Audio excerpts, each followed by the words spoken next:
நம்ம லிஃப்ட்ல போகும்போது, அந்த லிஃப்ட்லலாம் பார்த்தீங்கன்னா, ஒரு ஓரத்தில ஒரு ஸ்டிக்கர்ல வந்து ஒட்டியிருப்பாங்க. இந்த லிஃப்ட்ல வந்துட்டு இவ்ளோ வெயிட் தான் தாங்கும். இத்தன பெர்சன்ஸ் தான் மேக்ஸிமம் போகணும் அப்டின்ட்டு.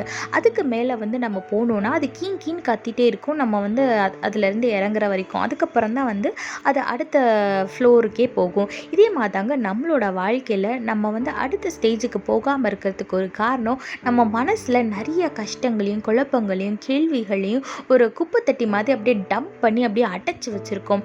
அதெல்லாம் நம்ம வந்து வெளியே எடுத்து கொட்டும்போது தான் நம்மளால் நம்மளோட வாழ்க்கையோட அடுத்த ஸ்டேஜுக்கே போக முடியும்.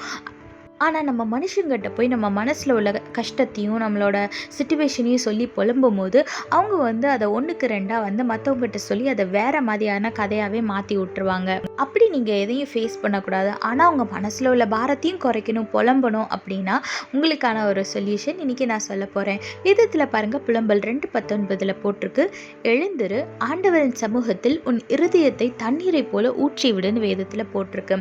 ஆமாங்க, ஏசப்பா கிட்ட நம்ம மனசில் உள்ள எல்லாத்தையும் நீங்கள் ஏசப்பாவோட பிரசன்னத்தில் உட்காந்து அவர்கிட்ட நீங்கள் ஒப்படைச்சிட்டிங்கன்னா அவ்வளோதான்.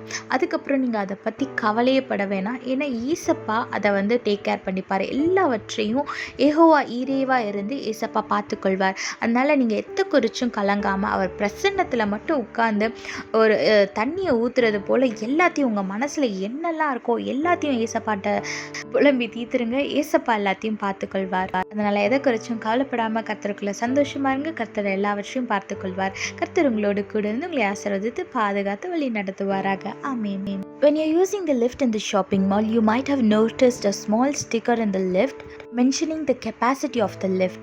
For example, it will say maximum 10% or maximum some kgs.